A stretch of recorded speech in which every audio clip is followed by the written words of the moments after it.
Agora você ouve uma palavra de vida com o pastor Érico Rodolfo Bussinger.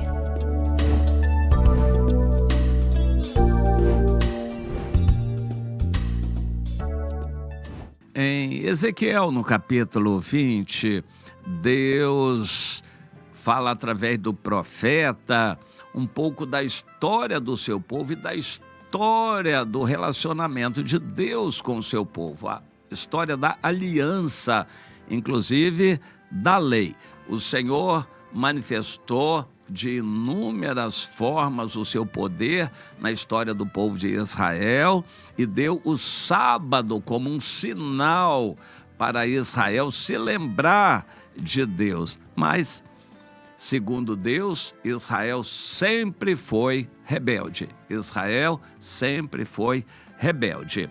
Vamos comentar um pouco sobre isso. Nesse capítulo 20, que é um capítulo relativamente longo, Deus está lembrando o que ele fez de muitas maneiras e com muito amor, mas que o povo sempre se manteve rebelde. O povo de Israel sempre se manteve rebelde. Mas agora, já bastante reduzido, só sobravam relativamente poucos judeus no cativeiro, eles estavam consultando a Deus através do profeta. E o Senhor, indignado, diz: vocês vão me consultar? Vocês vão me colocar na parede me perguntando, como que querendo que eu responda para vocês? Vocês que sempre foram rebeldes.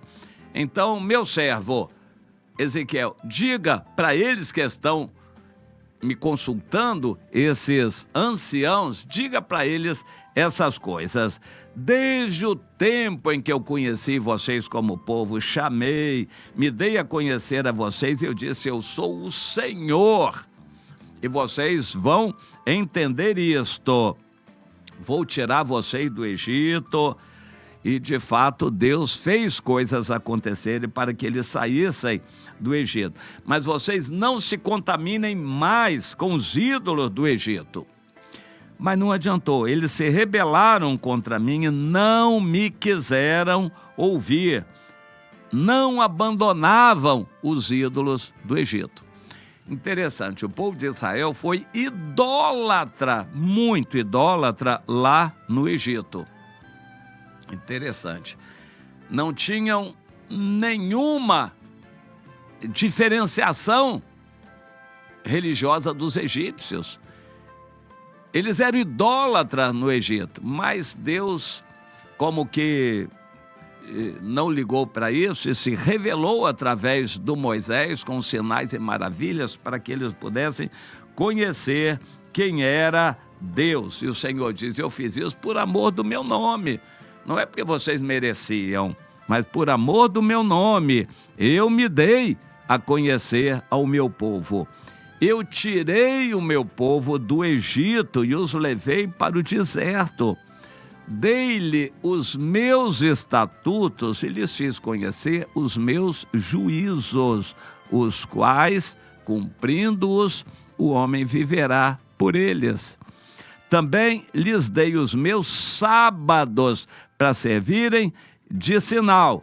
Mas a casa de Israel se rebelou contra mim e não andaram nos meus estatutos e rejeitaram os meus juízos. E eu ia consumi-los no deserto, se não fosse Moisés.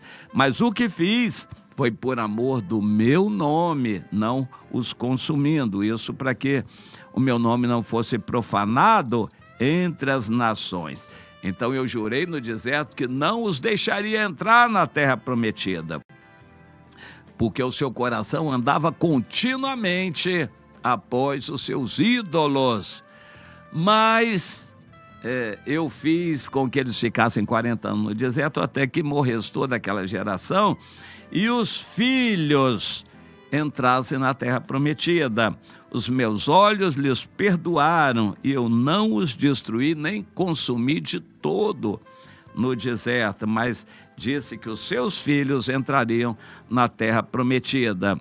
Eu sou o Senhor, renovei os meus estatutos para os filhos e disse: santificai os meus sábados. Mas os filhos também se rebelaram contra mim. E Deus continua. O capítulo 20 de Ezequiel é longo e mostra isso, as várias providências de Deus e o povo rebelde. Algumas conclusões nós tiramos daí. O coração deles sempre foi rebelde. Deus disse que no Egito eles nunca deixaram os ídolos. No deserto, aquela geração que saiu do Egito nunca deixou os ídolos. Deus dizendo isso aqui. Por isso, Deus quis preparar uma nova geração. Mas acontece que a nova geração também foi contaminada pelos ídolos. Deus estabeleceu o sábado como um sinal da aliança. O sábado era um sinal da aliança com Israel. Eles eram proibidos de trabalhar no sábado para ver se pelo menos no sábado eles se lembravam de Deus. Mas ainda assim também não fizeram isso. Existe uma questão que não é bem esclarecida. O nosso calendário não coincide com o calendário de Israel. Israel tinha os meses de 28 dias, mais um ou dois na lua nova. Provavelmente, então, com a lua nova, eles completavam 30 dias, mas ainda dava 360, ainda faltavam alguns para completar os 365. Então, em algumas daquelas festas, havia um sábado extra. O sábado é uma palavra que significa descanso. Havia o sábado, o 7º dia, mas ainda assim não fechava o número de dias no ano. Então, eles tinham sábados extras de vez em quando. E esses sábados, os 7º dias e mais os sábados extras, eram um sinal da aliança com Deus. Eles eram proibidos de trabalhar e para ver se abriam o coração para Deus. Também não adiantou. Deus mandou profetas, eles não ouviram os profetas. E assim por diante. Deus tomou muitas providências, mandou inimigos e adversários para oprimirem o seu povo, para ver se eles se voltavam para Deus, mas também não adiantou. Eles continuaram com o coração na idolatria. Os israelitas continuaram com o coração na idolatria. O coração deles amava a idolatria. Quando eles iam para Deus, era só por pouco tempo e passava logo aquela vontade. E eles voltavam para a idolatria. Bem, esse capítulo 20 de Ezequiel introduz um conceito aqui que é muito forte. A lei Deus deu a pedido de Israel, mas sabendo que Israel não cumpriria, não seria fiel. E Deus, então, introduziu a matança de animais, ele diz aqui, para horrorizá-los. Deus introduziu na lei, como ato de graça para perdoar pecados, a matança de animais inocentes para horrorizar o povo. As pessoas tinham que ver os animais morrendo no lugar deles.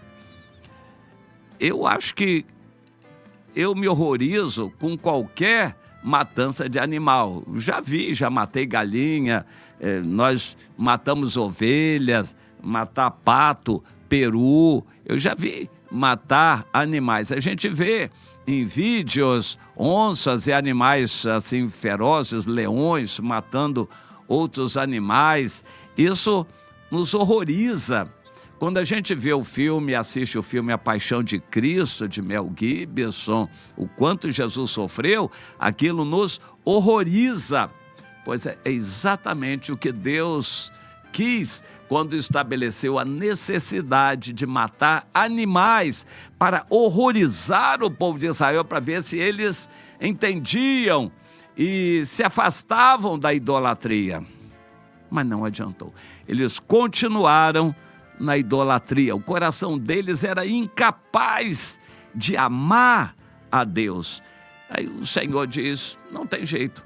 Então, eu desisto da lei e vou providenciar uma outra situação em que eu vou fazer coisas acontecerem para perdoar os pecados do meu povo. Vou fazer o meu povo passar debaixo da disciplina, da aliança, vou separar os rebeldes e que transgrediram contra mim, e vou salvar aqueles que aceitarem o meu sacrifício, e, por fim, isso vai acontecer quando Jesus voltar. Eu vou me agradar de vocês como se agrada de um aroma suave, e vocês que eu espalhei, que estarão espalhados pelas terras, eu vou congregar de novo, e por fim eu vou reinar sobre vocês.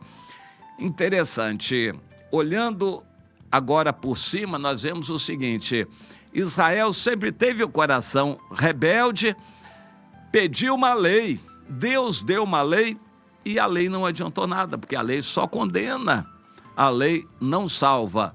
Por fim, Deus enviaria o seu Filho e uma nova dispensação da graça, o Evangelho, para propiciar a salvação. E nós vivemos hoje nessa era da graça, tendo possibilidade de salvação. A salvação não é tão barata quanto alguns dizem na igreja. Aceita Jesus, não é isso não. A pessoa tem que estar com a vida limpa, purificada, tendo Jesus como Senhor, e perseverar até o fim para que o crente seja salvo na dispensação atual da graça. Não é qualquer crente que vai, não. Mas essa mesma aliança Deus vai fazer de novo com Israel. Quando derramar o Espírito, eles vão reconhecer Jesus a quem traspassaram, vão se arrepender, e Jesus virá para os judeus, vai estabelecer o milênio com os judeus que forem salvos. Na verdade, só o remanescente, a sobrazinha que ficar lá. Os outros judeus todos terão se perdido no decorrer da história e vão amargar o juízo final com condenação eterna, bem como os crentes que não andarem na pureza também. E isso para nós é muito importante, como Deus nos vê. Ele nos vê como incapazes em nós mesmos de fazermos alguma coisa boa. Por isso ele deu seu Filho Jesus para morrer por nós. Jesus, eu repito, não é tão barato quanto se prega em algumas igrejas, ou alguns crentes acham que é. Aceita Jesus, depois só pedir perdão a granel aí pelos pecados e Jesus vai perdoar. Não é assim não. Se não perseverar até o fim, se não tiver Jesus como Senhor, se você não estiver totalmente purificado de seus pecados, não será salvo. Serão poucos crentes que serão salvos. Acorde, meu irmão, acorde, minha irmã. A verdade é essa. E o que o Senhor disse precisa ficar lembrado em nosso coração. O seu coração é rebelde, mas se você tiver Jesus com você e todos os dias pedir Jesus, então você pode perseverar até o fim e ser salvo. Caso contrário, se for um crente de vez em quando, crente igrejeiro, crente só de reunião, você não tenha essa expectativa de salvação, porque você vai estar no mesmo barco dos israelitas que durante toda a história foram religiosos do jeito deles e não serão salvos.